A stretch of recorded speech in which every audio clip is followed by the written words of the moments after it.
Bom, eu sou Ricardo de Amorim Correia, eu sou de Belo Horizonte mesmo, e aqui eu me formei pela Faculdade de Medicina da UFMG em 1986. E depois da faculdade eu fiz residência de clínica médica no Hospital Alberto Cavalcante, que era um hospital do antigo INAMPS do Ministério da Saúde. Lá era uma residência muito boa. E na ocasião eu fui inclusive chefe dos residentes de clínica médica do hospital. E por ser chefe da residência do hospital eu fui instado a cooperar com a formação, criação de estágios, porque o hospital não tinha todos os estágios necessários para a formação do clínico. E um dos estágios era o estágio em pneumologia, que era feito no Hospital Júlia Kubitschek. Então, por conta disso, eu tive o contato com a pneumologia, fiz o estágio e esse foi o início aí da minha carreira como pneumologista. Então, eu me formei aqui, depois de um tempo na atenção privada, na assistência médica de hospital.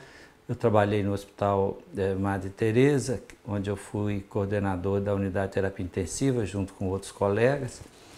E, na sequência, nós fazemos o título de especialista, né, a prova de título de especialista em pneumologia pela Sociedade Brasileira de Pneumologia. Isso foi em 95. Em 99 eu decidi mudar um pouco, ampliar um pouco o meu escopo de trabalho e de estudo, né? Então eu me submeti à banca lá para entrar para o mestrado da Medicina Tropical e Infectologia da UFMG, na Faculdade de Medicina, porque não havia pós-graduação em áreas da pneumologia e da clínica médica. A clínica médica que existia lá era mais relacionada a doenças tropicais e infectologia. Como pneumologista, eu era o responsável pela broncoscopia do Hospital Madre Teresa, né? E lidava muito com a parte de infecções respiratórias. Então eu levei essa linha de pesquisa para o mestrado da UFMG com as infecções hospitalares. Então, em 99 a 2001 eu fiz o mestrado, 2001 a 2003 eu fiz o doutorado.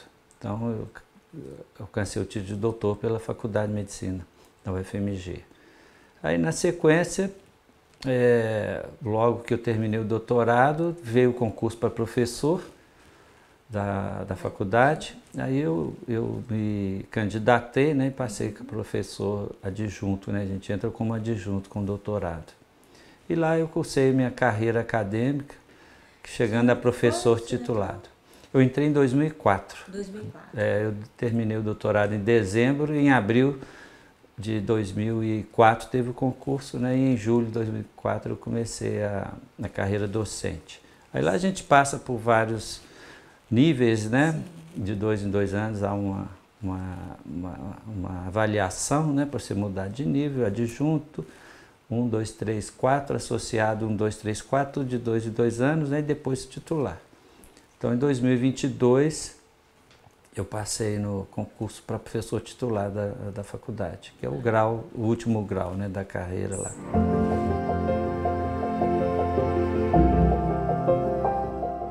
Isso é um caso interessante porque na faculdade eu tive professores, muito bons professores de clínica médica e de algumas especialidades, né? De gastroenterologia, que foi o professor que um dos professores, o professor Luiz Salles da Cunha, né, o saudoso professor Aloysio. Eu estive com ele, mesmo após a disciplina dele, que era no 3º ano, eu continuei praticamente até o internato, nas fases finais, frequentando a enfermaria do professor Aloysio, né? E era um gastroenterologista, né? Então eu gostei muito da área da gastroenterologia e tive um contato também com um professor da cardiologia, o Dr. Arnaldo Elian, muito conhecido aqui na cidade, que também me apoiou muito. Depois me apresentou inclusive o professor Mário Oswaldo Vrandesic, que foi fundador do Hospital Biocor. Então ele foi nosso professor de cirurgia e nos levava para a cirurgia cardíaca que ele fazia no Hospital Prontocor, que já não existe mais. Então eu fiquei dividido entre essas duas possibilidades. A clínica médica abriu um leque, né, de possibilidades, possibilitou que o senhor conhecesse muitas áreas, é isso? Exatamente. Mas eu sempre tive na cabeça de fazer mesmo a clínica médica, porque sempre tive o conceito de a clínica médica é a mãe das especialidades, né? Então, para ser um bom especialista em qualquer coisa, deveria ser um bom clínico, né? Então, na hora de decidir, falei, não, vou fazer clínica médica. Tem outros professores que me influenciaram muito, professor Enio Pietra, professor Manuel Otávio da Costa Rocha. Então, eles me mostraram muito assim a posição e a importância do médico clínico, né? Então, eu fiz clínica médica, mas pensando em algum momento se eu ia migrar para alguma especialidade, né? E terminando a clínica médica, antes de terminar um pouco, estava nessa dúvida, né? E ocorreu um fato interessante, porque no hospital que eu fiz residência de clínica, o Hospital Alberto Cavalcante, né? Ele tinha uns estágios fora, por exemplo, o estágio de unidade de terapia intensiva era no Felício Roxo, o estágio de cardiologia era no Hospital Socor e tinha o estágio de pneumologia no Júlia Kubitschek. Mas o estágio do Júlia estava interrompido, né, na ocasião que eu fui o chefe dos residentes, né? Então a gente discutia muito como representantes residentes, eu queria que todos os estágios estivessem disponíveis, né? Tinha um estágio de radiologia, que a gente fazia lá no próprio hospital, mas ficava dedicado só à radiologia. Esse foi um estágio que eu fiz também. Mas o estágio do Júlio estava interrompido, então tinha a preceptora-chefe dos preceptores da residência, né? A gente discutia bastante, vamos tentar voltar, e ela se empenhou muito e conseguiu reabrir o estágio de pneumo no Júlia Kubitschek. Aí o pessoal ficou meio assim e eu acabei sendo o primeiro a ir para o estágio. Então, era um estágio. A residência, a gente não tinha uma residência credenciada aqui na cidade, né? Talvez só tivesse lá em Juiz de Fora. Mas então eu fui para o estágio e simplesmente aí eu adorei a pneumologia. Pelos professores que nos ensinaram, até comentando anteriormente, o Luiz Eduardo Mendes Campos, sim, que foi o médico pneumologista que veio de Porto Alegre, assumiu essa parte lá no Júlia e ele criou esse estágio lá na década de 70 e formou várias gerações, inclusive a minha, alguns antes e outros depois de mim. E era um estágio muito interessante e pela forma mesmo de lidar com os pacientes, os pneumologistas são mais calmos, mais tranquilos e muito bons clínicos, né? Então, acostumado muito com diagnósticos diferenciais difíceis, então a pneumologia me cativou e dali eu não tive mais dúvida.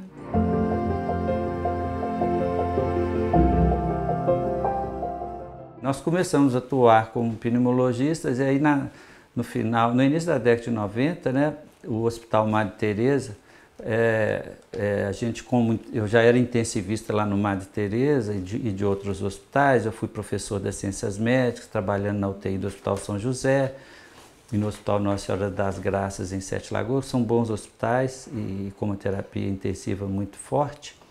A gente começa assim na carreira, né? Sim. Muitos pneumologistas começaram na terapia intensiva, né? Mas nessa ocasião eu estava no Madre Teresa, eu e o Marco Antônio, que é outro colega, também fez o estágio, era colega meu de residência, e o Dr. Frederico Soares Reis. Sim. Marco Antônio Soares Reis, desculpe. Sim. E o Dr. Frederico Tadeu, nós nos encontramos lá no Madre Teresa e fundamos aí o serviço de pneumologia do Hospital Madre Teresa, que é um serviço de referência até hoje. Lá, então, o serviço de pneumologia do Madre Teresa. Isso. E aí, na sequência, a gente tinha que estar atuando pelo menos por 5 anos na especialidade para aplicar para a prova de título de especialista, sim, pela Sociedade Brasileira de Pneumologia, que nós fizemos em 1995.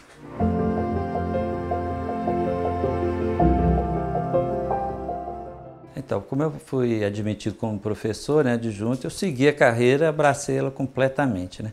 A gente tem uma série de atribuições, né? O professor dedicação exclusiva, ele tem que atuar na área da graduação, na extensão universitária, na administração, na pós-graduação e na representação colegiada. Então, são 5 áreas que você tem que atuar para você progredir, inclusive. Eu participei de todas elas, fui chefe de serviço, chefe de comissões, chefe do centro de pesquisa, E fui também, comecei a me interessar porque nós não tínhamos uma pós-graduação que englobasse os temas respiratórios. Pós-graduação é que dá o título de mestre, doutor e pós-doutor, né? Nós tínhamos a pós-graduação em diversas áreas, cardiologia, gastroenterologia, infectologia, neurologia, endocrinologia, então com áreas de pós-graduação dentro da clínica médica, bem específico, mas não tinha uma área, nunca teve uma área que abrangesse os temas de doenças pulmonares. Sim. Nós tínhamos tuberculose, mas tuberculose, como nós falamos, é tisiologia, olha apenas tuberculose. Não é que é apenas nesse sentido, porque tem todo o grupo de doenças respiratórias, asma, DPOC, tabagismo, doenças terciárias, hipertensão pulmonar, não tinha. Então, como eu entrei, comecei a fazer pesquisa, né, e assim eu tive a oportunidade de ser incluído na pós-graduação da faculdade, e lá eu criei a linha de pesquisa em doenças pulmonares. Doenças pulmonares crônicas e agudas, abrangia uma série de doenças para que os colegas, outros professores, pudessem entrar nessa linha de pesquisa. Quer dizer, não tinha interesse nenhum em criar uma linha de pesquisa em hipertensão pulmonar e ficar só pesquisando hipertensão pulmonar. Não, era um guarda-chuva que a gente chama e que os demais podem entrar. Então, com isso, a professora Eliane Mancuso passou a fazer parte do grupo. A professora Valéria está sendo convidada, está participando como co-orientadora, e aí nós temos uma possibilidade de pesquisar em asma, em DPOC, né? Em fibrose pulmonar, hipertensão, bronquiectasias e reabilitação pulmonar. Então, hoje nós temos, e fui eu que criei esse grupo. Foi em 2012 que eu criei esse grupo. O grupo é registrado no CNPq, né? Então a gente tem que apresentar a produção anualmente para se manter com o registro no CNPq. Então hoje os colegas estão se candidatando lá para fazer pós-graduação, então tem essa possibilidade. O senhor coordenou, o senhor criou e coordenou? Eu continuo no grupo, ainda continuo. Eu não sou coordenador da pós-graduação da saúde do adulto, eu sou do colegiado, mas eu não sou o coordenador. Agora, da linha de pesquisa, eu sou, das doenças pulmonares. Então, hoje, o pneumologista ele pode fazer uma pós-graduação diretamente dentro das doenças pulmonares. Geralmente, são doenças que a gente tem ambulatórios no Hospital das Clínicas, né? Mas nada impede do aluno, o médico que está em outro serviço, que ele tem experiência em outras áreas, levar uma ideia lá para a gente estudar a possibilidade de criar um projeto. Pode fazer também, não? Por exemplo, um cardiologista que queira fazer, não? Pode, desde que seja a área respiratória. Entendi. Por exemplo, a gente tem cardiologistas próximos da gente na linha de pesquisa que lidam com a gente na hipertensão pulmonar. Sim. Entendeu? Então, eles participam dos projetos porque fazem procedimentos, né? Então, eles estão juntos. São áreas afins. Para tratamento da doença e estão afins também na área da pesquisa. Entendi. Então, eu tenho grande orgulho de ter feito isso, porque nós não tínhamos. E a pós-graduação é que mudou a carreira, né? Minha carreira mudou com a pós-graduação, porque me deu toda a possibilidade de crescer dentro da universidade, criar esse grupo e modificar, oferecer essa oportunidade aqui para os nossos colegas, né? O projeto vem, dependendo do projeto, ele entra para o mestrado ou para o doutorado. Normalmente o mestrado acaba sendo necessário porque é uma escola e algumas habilidades são necessárias de serem aprendidas no mestrado para se candidatar ao doutorado. Eventualmente algumas pessoas já estão mais qualificadas, é possível passar para o doutorado direto, né? Mas essa chama pós-graduação sensu estrito. Né? Senso estrito, que é a pós-graduação acadêmica. E até hoje, aqui em Minas, só é a Universidade Federal que tem? E em outra universidade, não? Aqui, não, existe linhas de pesquisa nas ciências médicas que englobam um pouco, principalmente a fisioterapia respiratória, que tem uma atuação muito, muito forte com a professora Maria da Glória Machado. Mas com essa abrangência, aqui em Belo Horizonte é só aqui. Mas existe lá em Juiz de Fora. Sim. Tá? E Uberlândia também tem um colega que está começando a orientar lá também. Então são duas grandes universidades que também estão no caminho aí. Mas isso iniciou isso aí? Aqui para Belo Horizonte foi um marco, né? Juiz de Fora já tinha uma história, Uberlândia depois teve também, mas para nós aqui nós não tínhamos, né, essa cultura de fazer pós-graduação em pneumologia, né? Então foi uma mudança bem significativa. O grupo, essa linha de pesquisa tem 13 anos agora, foi em 2012. É um projeto, assim, deve ter sido difícil de estruturar no início, né? É uma coisa... A gente começa com a proposta de projetos de pesquisa, né? Você tem que ter um nível de produção para poder conseguir formar ali. Então, demorou um tempo, né? Que eu entrei em 2004, em 2012 que eu fui criar a linha, né? Então, 8 anos, né? Agora temos 13 anos.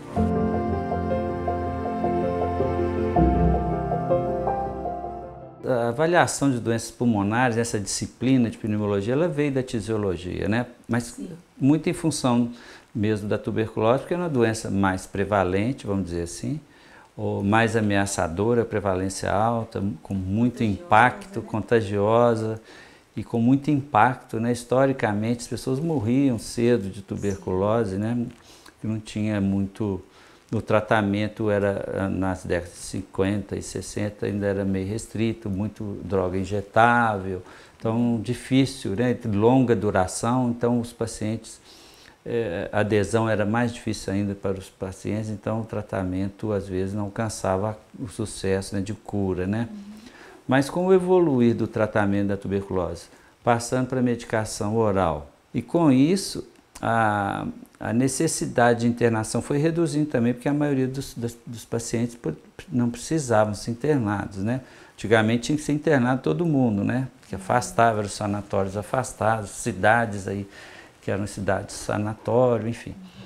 Mas com essa mudança, o Ministério da Saúde foi modificando também a organização dessa atenção, né? Que passou a ser, inclusive, ambulatorial, não é isso? Mas nesse desenvolver toda a tuberculose, muitos casos com sintomas respiratórios que eram encaminhados para avaliação, vários deles não tinham tuberculose, tinham outras doenças, né? Então começou a nascer a especialidade para esclarecimento e diagnóstico desses outros casos, né? E um dos pioneiros aqui é o Dr. Frederico Ozanam, que lá no Júlia criou o serviço de diagnóstico diferencial dos casos que não tinham tuberculose, né? Antes eram os clínicos, né, que cuidavam dessas doenças que não eram tuberculose. Exatamente. Então nasceu daí a especialidade e de lá para cá foi um impulso enorme, porque a ciência evoluiu, os pesquisadores dedicaram mais a essa área de doenças respiratórias, o câncer de pulmão também tomou um espaço grande, né, porque se a gente pensar a onda de tabagismo daí da metade do século passado, né, para frente, né, quer dizer, as pessoas que fumavam por glamour, que foi a fase da grande propaganda do cigarro, né? Isso resultou numa onda de pacientes com câncer aí, no final da década de 60 e 70 para frente, aí apareceram muitos casos, né? Aí começou mais estudo a respeito. Os exames também, né? Os exames melhoraram. Olha bem, tudo era tuberculose, né? Depois câncer, depois não era, e as doenças relacionadas ao tabaco, né? Então, enfisema, bronquite crônica, essas eram essas. Mas tinha casos que não era nada disso. Aí começaram a ver os casos de diagnóstico mais difícil, outras doenças que eram confundidas aí nesse meio, né? Por exemplo, um exemplo clássico é a da fibrose pulmonar, né? Que era todo caso que não era DPOC, que não era asma, que não era câncer, que não era tuberculose e tinha uma imagem lá de uma infiltração, né, no pulmão, tudo era fibrose. Hoje nós sabemos que são doenças inflamatórias de várias etiologias e tipos, né? Não é uma só. Isso os exames ajudam muito. Aí veio a tomografia, que nos auxiliou muito a diferenciar essas doenças, e os hospitais passaram a ter os seus tomógrafos, porque nós, lá naquela época lá do Júlio, não tinha tomografia, era radiografia e um exame que chamava planigrafia, que é uma radiografia com mais penetração, que ia ver nas partes mais internas, né? Sim. Então a gente lidava com isso, os colegas até mais antigos que eu, mas eu ainda peguei essa fase, né? Quando nós iniciamos lá no Madre Teresa, eu, o Marco Antônio Soares Reis e o Frederico Tadeu Campos, é interessante, nós formamos o grupo, mas não tinha espirometria no hospital, que é um exame básico para nós, né? Tinha radiologia e não tinha tomografia. Logo na sequência o hospital comprou um tomógrafo, aí começou a fazer tomografia. E não tinha broncoscopia, também interessante. A broncoscopia é a endoscopia, igual tem para o aparelho digestivo, né? Sim. Tem também a broncoscopia para o pulmão, é uma endoscopia para o pulmão, que a gente recolhe amostras e tal e avança um pouco no diagnóstico. Então nós não tínhamos nada disso. A broncoscopia flexível, né? Ela já estava disponível, aqui tinha poucos lugares. Aí nós nos organizamos lá, um ficou com a função pulmonar, espirometria, isso. E eu fiquei com a parte de broncoscopia. E nós fizemos treinamento em São Paulo, na USP, para fazer broncoscopia. Aí nós montamos o serviço de broncoscopia no Madre Teresa. O Marco Antônio ficou com a parte da espirometria e aí nós começamos a fazer. Aí começou a tomografia, então nós começamos a avançar. Se não me engano, foi o primeiro grupo assim organizado na iniciativa privada, né, em hospital com todos esses recursos.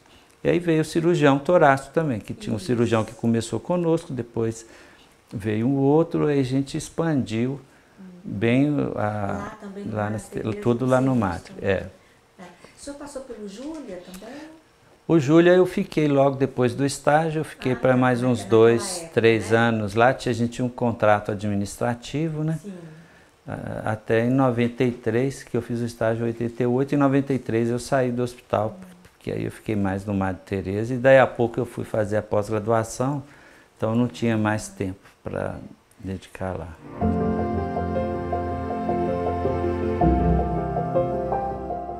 Como associado, logo depois, na década de 90, 92, por aí, a gente se associou, se não me engano, foi por essa época. Na Brasileira? Na Mineira e depois na Brasileira. Foi primeiro na Mineira, depois na Brasileira. Porque a Mineira fazia muitas reuniões com os grupos, tinha reuniões de caso, discussão de casos, tinha um congresso mineiro também, né? Então, a gente tinha um serviço novo e nós começamos a participar, não é? E com isso, aí, em 95, eu obtive o título de especialista pela Brasileira, né? Mas eu comecei a atuar aqui na Mineira mesmo, como vice-presidente da gestão 97 e 99. E foi assim, então foi rápido, né? Porque o senhor entrou aí no início dos anos 90 na Sociedade Mineira, em 97 estava como vice-presidente. Isso, o presidente era o doutor Eliazor Campos Cacheta. Sim. Que me convidou para ser o vice-presidente dele. Aí em 97 e 99. Em 99 nós teríamos o Congresso Mineiro em Juiz de Fora, né? Aí houve um fato interessante, porque tem um colega que todos nós gostamos dele, o Dr. Júlio Abreu, ele estava voltando do Brompton, o Hospital Brompton de Londres, voltando para Juiz de Fora, e a gente pensava que ele seria um candidato natural, né, pela posição dele, por ser da cidade. E nós fazíamos um rodízio assim, de presidentes do interior ou daqui. Dr. Jorge Baldi já tinha sido presidente, mas o Júlio acabou ele não se candidatando e eu tinha a minha chapa e eu acabei sendo eleito lá em Juiz de Fora. Juiz de Fora, eu acho interessante que, assim, pelo que o senhor está falando, a pneumologia de Juiz de Fora sempre foi também, assim, bem atuante, né? O serviço lá. É bastante atuante. Eles têm a Universidade Federal de Juiz de Fora, tem outros hospitais, né? Um grupo muito tradicional e muito conceituado, ótimos professores e muito dedicados, assim, a pneumologia e a sociedade mineira, né? Então a gente tem muitos laços com Juiz de Fora, né? Como que era o trabalho nessa época da sociedade mineira? Então, a sociedade é uma sociedade pequena, não é?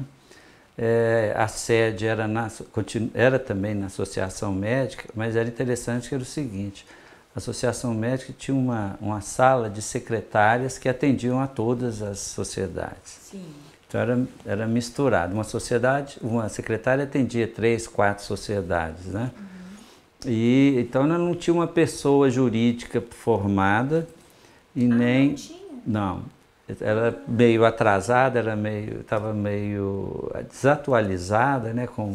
Tinha estatuto, né? Tinha estatuto, tinha um estatuto, mas não tinha uma pessoa jurídica segura, assim. Os contratos eram feitos com a associação médica. Tinha CNPJ?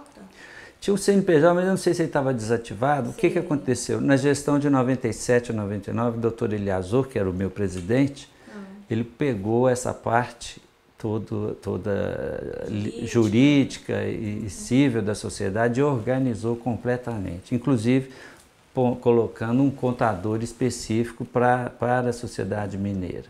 Porque era uma coisa assim meio nebulosa, ficava mais... Quem fazia os contratos era a associação médica, né? Não tinha nenhuma fraude, mas a gente não tinha um controle e a gente estava pensando em crescer. E nessa época, a sociedade mineira ela não era vinculada assim, à brasileira, como é hoje, por exemplo. Para ser só associado da mineira, tem que ser associado da brasileira, não é isso? Não obrigatoriamente. Não, a sociedade sempre foi uma das federadas da brasileira. Sim. Entendeu? O que aconteceu com o tempo foi uma melhor definição dos papéis, inclusive dos presidentes fazerem parte do conselho administrativo, né, da sociedade brasileira. Mas sempre foi. Inclusive, em 96, o Congresso da Brasileira foi em Belo Horizonte, né? Foi o primeiro congresso aqui? Não, já tinha tido algum? Acho que tinha tido antes, mas não como Sociedade Brasileira de Pneumologia, da Associação de Tuberculose.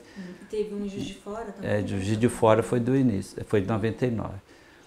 Mas aí o brasileiro nós tivemos em 96, depois tivemos em 2012 e agora nós estamos pleiteando trazer de novo para Belo Horizonte. Teve outros congressos da Brasileira que a gente tem um congresso separado de asma e DPOC e tabagismo, né, que não é o congresso, o grande congresso, mas ele bianualmente nos anos ímpares a gente tem.